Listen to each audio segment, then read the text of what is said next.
அனைவருக்கும் வணக்கம். நான் வைத்தியர் அன்பாஸ் ஃபாரூக், அரசு மருத்துவ அதிகாரிகள் சங்கத்தின் மத்திய குழு உறுப்பினர் மற்றும் தமிழ் ஊடக பேச்சாளர்.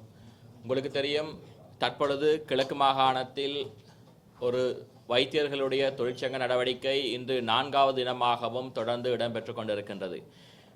இந்த பிரச்சினை அக்கரப்பத்து தல வைத்தியசாலையை மையமாக வைத்து ஆரம்பிக்கப்பட்ட பிரச்சினை தற்பொழுது கிழக்கு மாகாணத்தில் உள்ள அனைத்து வைத்தியசாலைகளிலும் இந்த தொழிற்சங்க நடவடிக்கை இடம்பெற்று கொண்டிருக்கின்றது.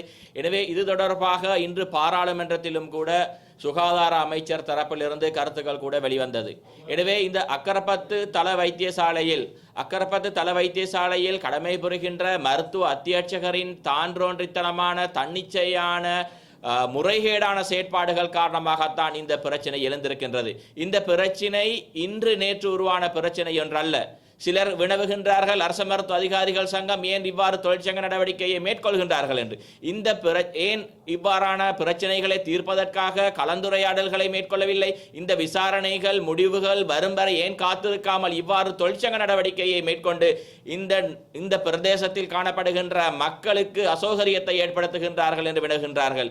இந்த பிரச்சனை கடந்த 2021ஆம் ஆண்டிலிருந்து காணப்படுகின்றது, பிரச்சனையாக காணப்படுகின்றது. இது தொடர்பாக சுகாதார அமைச்சர் கூட இன்றைய பாராளுமன்றத்தில் இது தொடர்பாக கருத்து வெளியிட்டிருந்தார். 2021ஆம் ஆண்டு முதல் பல்வேறு முறைப்பாடுகள் இந்த சம்பந்தப்பட்ட மருத்துவ அத்தியட்சருக்கு எதிராக முன்வைக்கப்பட்டிருக்கின்றது. அது நிதி குறைபாடுகள், நிதி மோசடிகள் தொடர்பான குற்றச்சாட்டுகள், அதே போன்று நிர்வாகம் தொடர்பான பிரச்சனைகள், அதே போன்று இந்த வைத்தியசாலையில் வைத்தியர்கள் கடமை புரிவதற்கு பாதுகாப்பற்ற சூழல், அச்சுறுத்தலான ஒரு சூழல் உருவாகி இருக்கின்ற இவ்வாறான பல முறைப்பாடுகள் தொடர்பாக 2021ஆம் ஆண்டு முதல் இவ்வாறான முறைப்பாடுகள் எழுந்திருக்கின்றது. இதில் இந்த முறைப்பாடுகளுக்கான விசாரணைகள் 2021ஆம் ஆண்டு முதல் பல அரசாங்கங்கள் காணப்பட்டன, பல சுகாதார அமைச்சர்கள் செயலாளர்கள் காணப்பட்டாலும் இந்த விசாரணைகள் மிகவும் மந்தகதியில் தான் இடம்பெற்றுக் கொண்டிருக்கின்றது. இதன் காரணமாக தொடர்ச்சியாகவே வைத்தியர்கள் தினந்தோறும் பல்வேறு சிரமங்களுக்கு மத்தியில் வேலை பார்த்து வந்தார்கள், தினந்தோறும் அச்சுறுத்தல்களுக்கு முகம் கொடுத்து வந்தார்கள். இவ்வாறு இந்த பிரச்சினை நீடித்துக் கொண்டு செல்வதன் காரணமாகத்தான் ஆரம்ப கட்டத்தில் கல்முனை பிராந்தியத்தில் ஆரம்பிக்கப்பட்ட இந்த தொழிற்சங்க நடவடிக்கை தற்பொழுது கிழக்கு மாகாணம் முழுவதுமாக நீடிக்கப்பட்டிருக்கின்ற ஒரு பாரிய பிரச்சனையாக உருவெடுத்திருக்கின்றது. இதன் காரணமாக பல பொதுமக்கள் பாதிக்கப்பட்டுக் கொண்டிருக்கின்றார்கள். எனவே இது தொடர்பாக அவசியமாக காத்திரமான தீர்க்கமான முடிவுகளை எடுக்க வேண்டிய கட்டாயம் இந்த சுகாதார அமைச்சு தரப்பில் காணப்படுகின்றது. ஏனென்று சொன்னால் சுகாதார அமைச்சுக்கு ஒரு பொறுப்பு காணப்படுகின்றது. தனக்கு கீழ் வேலை பார்க்கின்ற தொழில் புரிகின்ற இந்த சுகாதார ஊழியர்கள், இந்த வைத்தியர்களுடைய பாதுகாப்பு தொடர்பான ஒரு உத்தரவாதம் இந்த சுகாதார அமைச்சு தரப்பில் இருந்து வழங்கப்பட வேண்டும். அதே போன்று இந்த சுகாதார சேவையை நம்பியிருக்கின்ற இந்த கிழக்கு மாகாண அக்கரப்பத்து பிராந்திய கல்முனை பிராந்தியத்தில் உள்ள பொதுமக்களுக்கான சுகாதார சேவைகளை பெற்றுக் கொடுக்கின்ற ஒரு பொறுப்பும் இந்த சுகாதார அமைச்சுக்கு காணப்படுகின்றது. எனவே இந்த பிரச்சினையை தீர்க்கின்ற ஒரு சுமூகமாக தீர்க்கின்ற கடப்பாடு இந்த சுகாதார அமைச்சருக்கு காணப்படுகின்றது, சுகாதார அமைச்சின் செயலாளருக்கு காணப்படுகின்றது. எனவே இந்த பிரச்சனைக்கான தீர்வு தெளிவான தீர்வாக இருக்கின்றது. 2021ஆம் ஆண்டு முதல் இவ்வாறு ஒரு பல்வேறு முறைப்பாடுகள் குற்றச்சாட்டுகள் எழுப்பியிருக்கின்றன. இவ்வாறு ஓரிரண்டு குற்றச்சாட்டுகள் அன்றி பல்வேறு குற்றச்சாட்டுகள் காணப்பட்டாலும் கூட இது தொடர்பான தீர்மானங்கள் எடுக்கப்படாமல் பின்தள்ளி போடப்படுகின்ற ஒரு நிலை உருவாகி இருக்கின்றது. இங்கு கடமை புரிவதற்கு வைத்தியர்களுக்கு ஒரு பாதுகாப்பற்றதான சூழல் காணப்படுகின்றது. வைத்தியர்களுடைய உறவினர்கள் இந்த வைத்தியசாலையை நோக்கி சேவைகள் பெற செல்கின்ற சந்தர்ப்பங்களில் அவர்கள் வைத்தியசாலை வாசலில் வழிமறித்து அவர்களுக்கான சேவைகள் பின்தள்ளி போடப்படுகின்ற ஒரு துர்ப்பாக்கியமான நிலை கூட, ஒரு அசிங்கமான செயல்கள் கூட இடம்பெற்றிருக்கின்றது. எனவே இது தொடர்பாக சுகாதார அமைச்சு இது தொடர்பான விசாரணைகள் தீர்க்கமாக முன்னெடுக்க வேண்டும். இவர்களுக்கு தொழில் புரிகின்ற வைத்தியசாலையில் கடமை புரிகின்ற வைத்தியர்களுக்கு எதிராக அச்சுறுத்தல், மிரட்டல், தொலைபேசி அழைப்புகள் கூட வெளிவந்ததா இருக்கின்றது. சுகாதார அமைச்சின் செயலாளருடன் இந்த பிரச்சனை தொடர்பாக கலந்துரையாடல்கள் மேற்கொள்கின்ற சந்தர்ப்பங்களில் கூட இவ்வாறான அச்சுறுத்தல், தொலைபேசி அழைப்புகள் வந்த வண்ணம் தான் காணப்பட்டன.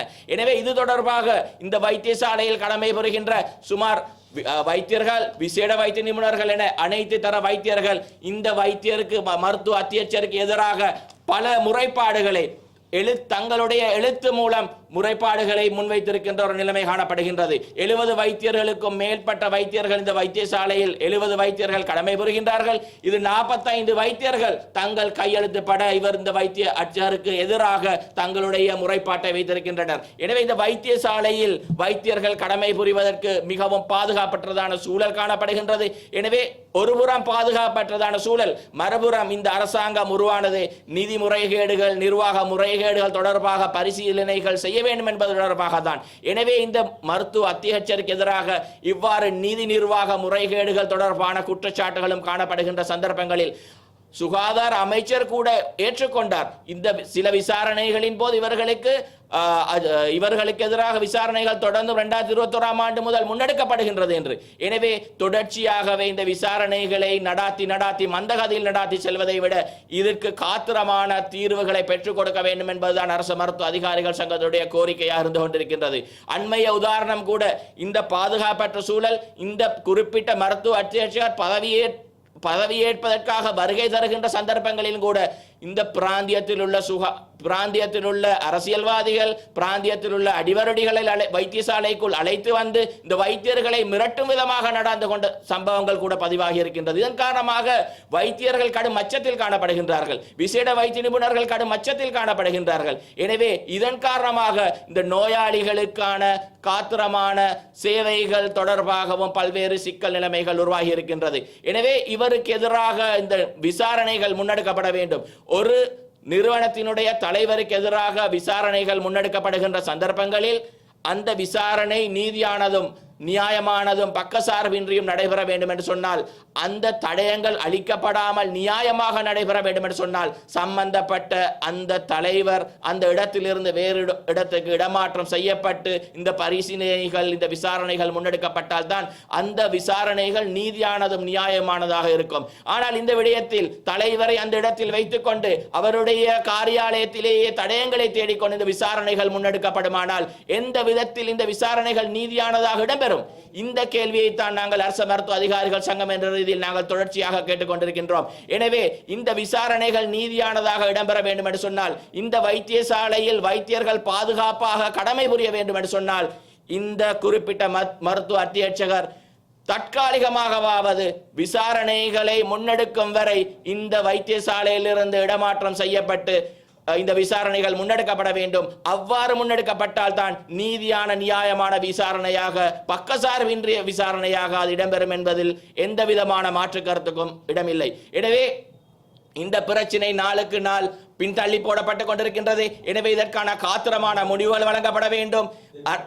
இந்த பிரச்சனைக்கான தீர்வுகள் பெறப்படும் வரை அரச மருத்துவ அதிகாரிகள் சங்கத்தினுடைய தொழிற்சங்க நடவடிக்கை கிழக்கு மாகாணம் முழுவதுமாக தொடர்ச்சியாகவும் இடம்பெறும் என்ற தகவல்களையும் நாங்கள் தெரிவித்துக் கொள்கின்றோம். இந்த பிரச்சனைகள் தீர்க்கப்படாத சந்தர்ப்பங்களில் இந்த பிரச்சனை தொடர்பான இந்த தொழிற்சங்க நடவடிக்கைகளை மேலும் தீவிரப்படுத்துவதற்கும் அரச மருத்துவ அதிகாரிகள் சங்கம் தயாராக இருக்கின்ற என்ற தகவலையும் நாங்கள் தெரிவித்துக் கொள்கின்றோம்.